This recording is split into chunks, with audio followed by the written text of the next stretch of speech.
صلی اللہ علی محمد صلی اللہ علیہ وسلم۔ اعوذ باللہ السمیع العلیم من الشیطان الرجیم، بسم اللہ الرحمن الرحیم، والصلاة والسلام علی رسولہ الکریم۔ بخاری شریف باب الغسل ہم پڑھ رہے ہیں، اور آج جو باب ہم پڑھیں گے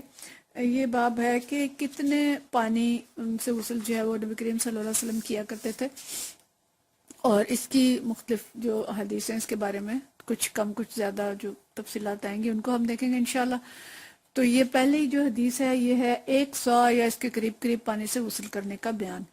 100 پانی جو ہے 100 کی مختلف تشریحات فقہا نے بیان کی ہیں، اور کسی نے اس کو چھوٹا کسی نے بڑا کہا ہے کہ، لیکن عام طور پہ اگر ہم اپنے اس وقت دیکھیں تو 4-5 سیر کے قریب جو پانی ہے وہ 100 بنتا ہے۔ بہرحال کافی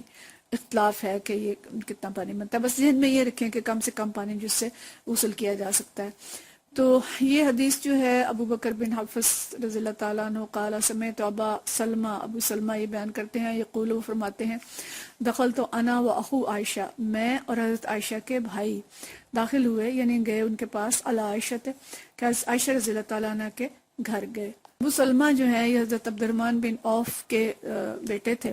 اور حضرت عائشہ رضی اللہ تعالیٰ عنہ کے رضائی بھانجے تھے۔ ان کی جو بہن تھی حضرت ام کلثوم حضرت عائشہ کی، ان کا دودھ انہوں نے پیا تھا، تو یہ آپ کے بھانجے تھے، اور ان کے ساتھ نبی کریم حضرت عائشہ رضی اللہ تعالیٰ عنہ کے بھائی تھے۔ تو یہ دونوں حضرت عائشہ کی طرف گئے، فسألہا، اور ان کے بھائی نے، اخوہا ان کے بھائی نے ان سے پوچھا،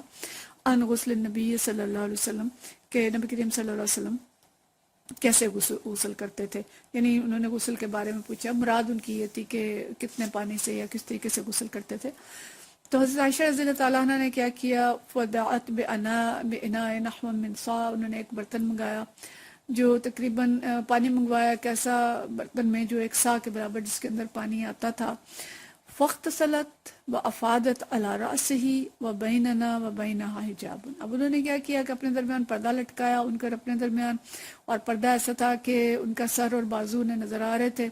پردے کے پیچھے کھڑی ہو گئیں، اور انہوں نے پانی منگوایا، پانی اپنے سر پہ بہایا، اور پھر اس سے پورا جو اپنے جسم کے اوپر ڈالا، اور فرمایا کہ نبی کریم صلی اللہ علیہ وسلم ایسے غسل کرتے تھے۔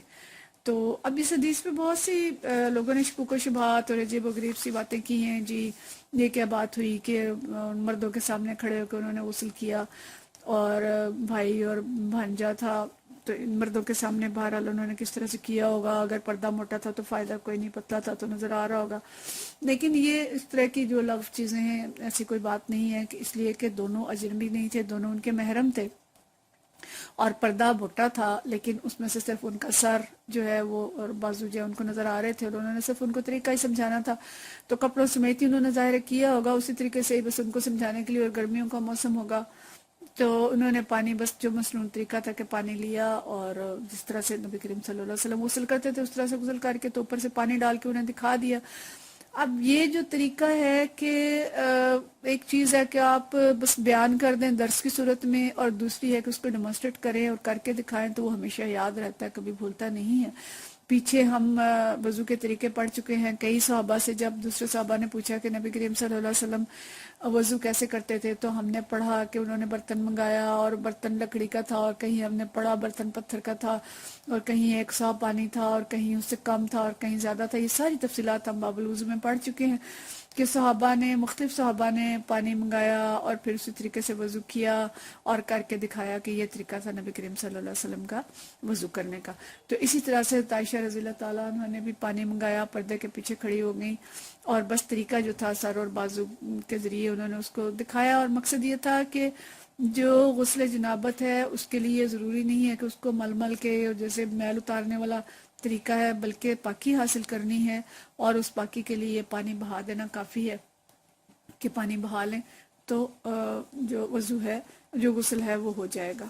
تو اس کا ہمیں عملی مظاہرہ صلح حدیبیہ کے موقع پہ بھی ہم دیکھتے ہیں کہ جب نبی کریم صلی اللہ علیہ وسلم نے صحابہ کو حکم دیا تھا کہ بس اب احرام سر منڈوائیں اور احرام کھول دیں، تو صحابہ نہیں اٹھے تھے، تو اس وقت تو تمہیں سلمہ رضی اللہ تعالیٰ عنہ آپ صلی اللہ علیہ وسلم کے ساتھ تھیں، تو انہوں نے یہ فرمایا تھا کہ مناسب یہ ہے کہ آپ خود اپنا سر منڈوائیں اور احرام کھولیں تو پھر صحابہ بھی کر دیں گے، تو آپ نے ایسا ہی کیا، تو پھر صحابہ جلدی جلدی اٹھے اور انہوں نے بھی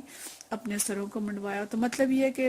بسا اوقات جو بالفعل تعلیم ہے وہ بالقول سے زیادہ مؤثر ہوتی ہے. تو ایک تو حضرت عائشہ رضی اللہ تعالیٰ عنہ نے ان کو طریقہ سکھایا، اور دوسرا یہ تھا کہ جو پانی منگوایا وہ 1 سا کے قریب تھا. مطلب یہ کہ غسل جنابت میں بہت زیادہ پانی بہانا یا اسراف کرنا وہ مناسب نہیں ہے. مقصد بس طہارت ہے. تو پورا جسم اگر ایک دفعہ گیلا ہو جاتا ہے تو غسل ہو جائے گا. اس کے لیے یہ ضروری نہیں ہے کہ بس مل مل کے رگڑ رگڑ کے صابن لگا کے بہت زیادہ پانی جو ہے وہ بہایا جائے. دوسری حدیث جو ہے حال بتائیے ہے کہ اگر پانی زیادہ موجود ہے تو پھر اپنے اعضائے وضو کو 3 دفعہ دھو لیں اور پھر 3 دفعہ پانی بہا لیں. لیکن اگر پانی کم ہے تو 1 مرتبہ پانی بہانے سے غسل ہو جائے گا. دوسری حدیث جو ہے یہ حضرت ابو جعفر رضی اللہ تعالیٰ عنہ سے ہے، اور یہ فرماتے ہیں انہو کان عند جابر بن عبداللہ ہوا و ابوہ، کہ وہ کہتے ہیں کہ میں حضرت جابر بن عبداللہ کے پاس موجود تھا. یہ حضرت ابو جعفر کون ہے؟ یہ امام باقر ہیں، جو جن کو شیعہ جن کی طرف اپنا فقہ بھی منسوب کرتے ہیں. اور یہ ابو جعفر امام محمد باقر امام زین العابدین کے بیٹے تھے. تو وہ کہتے ہیں کہ میں بھی تھا حضرت جابر بن عبداللہ کے پاس، اور میرے والد بھی حضرت جابر کے پاس موجود تھے، اور ان کے پاس اور بھی بہت سے لوگ تھے جو کانا عند جابر بن عبداللہ ہوا و ابوہ و عندہ قوم، اور بھی بہت سے لوگ ان کے پاس تھے. فسألوہ عن الغسل، تو انہوں نے نبی کریم صلی اللہ علیہ وسلم سے غسل کے بارے میں پوچھا. پوچھنے والے خود یہ حضرت امام باقر تھے، انہوں نے پوچھا، لیکن ساری قوم کی طرف جو لوگ موجود تھے ان کی طرف سے پوچھا. فقالا، انہوں نے فرمایا، یکفی کا ساع، کہ 1 سا پانی آپ کو کافی ہوگا. فقال رجل، تو ایک شخص نے کہا، ما یکفینی، کہ مجھے تو کافی نہیں ہوگا. فقال جابر، تو حضرت جابر نے فرمایا، کانا یکفی، ان کو یہ پانی کافی تھا، من ہوا اوفا من کا شعرم و خیر من کا ثم امن فی صوب. تو انہوں نے کہا کہ ان کی سستی کے لیے تو یہ پانی کافی تھا جن کے بال تم سے زیادہ تھے اور وہ تم سے بہتر بھی تھے. اور پھر کیا ہوا کہ انہوں نے 1 کپڑے کے اندر ہماری امامت کرائی، انہوں نے نماز بھی پڑھائی. ثم امنا، یعنی امامت کرائی، امنا فی صوبن، 1 کپڑے کے اندر امامت کرائی. اچھا، اب یہ حدیث بھی ہے، یہ یہاں پہ جو پوچھا تھا صحابہ نے یا جو سے تابعین موجود تھے کہ کتنے پانی سے غسل کرتے تھے نبی کریم صلی اللہ علیہ وسلم. تو سوال کرنے والے سے حضرت جابر رضی اللہ تعالیٰ انہوں نے فرمایا، یکفی کا سا، ان کے تمہیں 1 سا پانی کافی ہے. اور انہی کے اندر ایک دوسرے شخص بیٹھے تھے، یہ حضرت محمد بن حنفیہ تھے، یہ حضرت علی رضی اللہ تعالیٰ عنہ کے پوتے تھے. تو انہوں نے کہا کہ میرے لیے تو یہ پانی کافی نہیں ہے، کیونکہ ان کے بال گاڑے تھے، سر اور داڑھی کے بال. تو حضرت جابر نے پھر فوراً ہی فرمایا کہ ان کے لیے تو پانی کافی ہوتا تھا جن کے سر کے بال اور داڑھی تم سے زیادہ گاڑی تھی، لیکن تمہارے لیے کافی نہیں ہے. مطلب یہ کہ انہوں نے ان کو تھوڑا سختی سے جواب دیا کہ اگر ان کے لیے کافی تھا تو پھر آپ کے لیے کافی کیوں نہیں ہے. اور پھر انہیں تھوڑا سا شاید اس پہ غصہ آیا، اور انہوں نے 1 ہی کپڑے کے اندر، یعنی جو ایک تہمت تھا یا چادر تھی، اس کو اس طریقے سے اپنا سطر چھپایا اور اسی کے ساتھ نماز پڑھائی. تو مطلب یہ ہے کہ اگر پانی کم ہے، 1 سا کے قریب پانی ہے، 4-5 سیر پانی ہے اور پانی نہیں ہے، تو اس کا مطلب یہ نہیں ہے کہ اب عذر ہم کریں، جی غسل تو ہو ہی نہیں سکتا، اب ہم نماز کیسے پڑھیں. تو اس قسم کا کوئی عذر نہیں ہے. اتنے پانی سے اگر نبی کریم صلی اللہ علیہ وسلم، حضرت عائشہ رضی اللہ تعالیٰ عنہ غسل کر سکتی تھی تو باقی لوگ بھی کر سکتے ہیں. اس کو عذر بنا کے نماز نہیں چھوڑی جا سکتی. اسی طرح سے وہ جو دور تھا کہ اس وقت کپڑے اتنے نہیں ہوتے تھے، اور بہت سے صحابہ ایسے تھے کہ جن کے پاس یا صرف لمبی قمیض ہوتی تھی یا ایک تہمد ہوتا تھا، تو اس کو وہ کس طرح سے باندھ کے اور گزارا کرتے تھے اور اسی کے اندر نماز پڑھا کرتے تھے. تو یہ 2 حدیث جو ہیں یہ ہمیں بتاتی ہیں کہ کم سے کم پانی سے بھی غسل ہو سکتا ہے، اور جو غسل جنابت ہے اس کے اندر بہت زیادہ پانی بہانا جو ہے وہ اسراف نہیں کرنا چاہیے. لیکن اس کا مطلب یہ نہیں ہے کہ اگر پانی موجود ہے تو بھی ہم بالکل مختصر سا غسل کریں. اگر پانی موجود ہے تو 3 دفعہ وضو کیا جائے، جیسے 3 دفعہ آزاد ہوئے جائیں، اور 3 دفعہ سر اور جسم پہ پانی ڈالا جائے تاکہ طہارت جو ہے وہ اچھی طرح سے حاصل ہو. اگلی حدیث جو ہے یہ بھی حضرت میمونہ رضی اللہ تعالیٰ عنہ سے ہے، اور یہ حدیث جو ہے یہ حضرت ابن عباس، چونکہ یہ ان کی خالہ تھی حضرت میمونہ، پیچھے بھی ہم ان سے بہت سی حدیث سن چکے ہیں وضو کے باب میں بھی،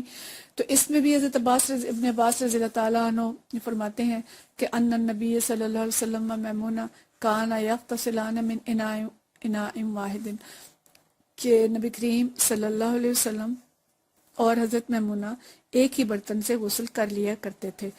اور یہ برتن جو تھا یہ دوسرے جو آگے صحابی ہیں وقال یزید بن ہارون و باز مجدین، یہ مختلف جو راوی ہیں یہ کہہ رہے ہیں انشبہ حضرت شبہ سے روایت کرتے ہیں کہ قدر سا، یہ جو برتن تھا یہ 1 سا کے برابر تھا، یعنی کیونکہ بہت بڑا برتن نہیں تھا، یہ ایسا برتن تھا مختلف، یعنی قریب انہوں نے لکھا ہے کہ مقدار یہ 1 سا یا 3 سا کے برابر تھا، جس میں تقریباً 8 سے پانی جو ہے وہ آ سکتا ہے،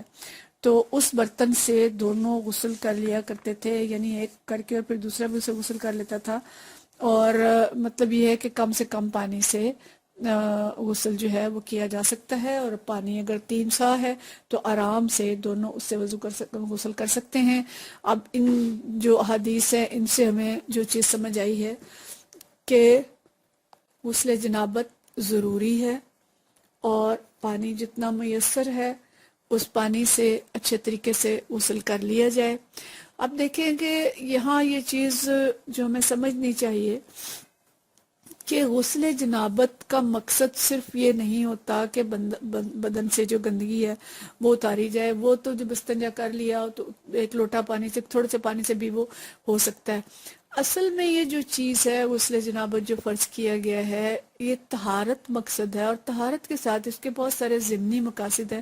وہ بھی ہمارے ذہن میں رہنے چاہیے کہ یہ شہوت کو دور کرتا ہے، اس کو ٹھنڈا کرتا ہے، اور جو آج کل شیطانی جذبات جو میڈیا کے ذریعے اور دوسری بہت ساری شیطانی چیزیں ہیں جو ہمارے ارد گرد ہیجان خیز چیزیں ہیں، ان سب سے بھی بچنے کے لیے اور بہت سے جو جذبات ہیں ان کو قابو پانے کے لیے بھی غسل اس میں معاون ہوتا ہے۔ اللہ تعالیٰ کا جو نظام ہے، آپ دیکھیں کہ نماز سے صرف روحانی فوائد نہیں حاصل ہوتے، کتنے جسمانی فوائد حاصل ہوتے ہیں۔ روزہ جو ہے وہ صرف ایسی چیز نہیں ہے کہ تقویٰ پیدا ہو گیا اس سے اور کچھ حاصل نہیں ہوا، روزہ کتنی ساری جسمانی بیماریوں کا علاج ہے، اور کتنی دوسری چیزیں ہیں جو فوائد ہیں، طبی فوائد ہیں جو ہم اس سے حاصل کرتے ہیں۔ اسی طرح سے اگر حج ہے، زکوٰۃ ہے، تو ان کے صرف روحانی فوائد نہیں ہیں بلکہ بہت سارے جسمانی فوائد بھی ہیں، اور بہت سارے جو معاشرتی فوائد ہیں، ان کے ذریعے اتحاد امت ہے، نماز بعد جماعت سے بھی حاصل ہوتا ہے، اور حج سے بھی حاصل ہوتا ہے، اور روزے سے بھی حاصل ہوتا ہے۔ اسلام کے جتنے احکام ہیں وہ صرف یک طرفہ فوائد نہیں ہیں بلکہ ان کے اندر بہت ساری چیزیں ہیں جو ضمنی طور پہ ہم حاصل کرتے ہیں۔ تو اسی طرح سے جو غسل جنابت ہے اس کی تفصیلات میں اگر ہم جائیں تو اس سے ہمیں بہت سارے فوائد حاصل ہوتے ہیں، اور یہ ایک انسان کی جو شہوانی خواہشات ہے اس کو اعتدال پہ رکھتا ہے، اور انسان کے جذبات کو بھی کنٹرول رکھتا ہے، اور اس کے ذریعے بہت ساری دیگر جو نفسیاتی چیزیں ہیں وہ ہمیں حاصل ہوتی ہیں۔ تو اس لیے اس کا مقصد یہ نہیں ہے کہ ہم یہ ہفتے بعد یا 10 دن بعد نہا رہے ہیں تب بس رگڑ کے اس سے نہائیں گے، وہ غسل دوسرا غسل ہوگا جو صفائی کے لیے حاصل کیا جائے گا، اور جو غسل جنابت ہے اس کا مقصد تھوڑے پانی سے بھی پورا ہو سکتا ہے، لیکن وہ غسل ضروری ہے تاکہ اس کے روحانی، جسمانی اور جو دیگر فوائد ہیں وہ سب جو نفسیاتی فوائد ہیں وہ بھی ہم حاصل کر سکیں۔ تو اللہ تعالیٰ ہمیں ایمان اور یقین ایسا عطا فرمائے کہ ہم تمام شرعی تقاضے جو ہیں دین کے ان کو پورا کر کے اور دین کے اندر پورے کے پورے داخل ہوں، اور پورے طرح سے اپنے دین کے جو فوائد ہیں وہ حاصل کر سکیں۔ وآخر دعوانا الحمدللہ رب العالمین۔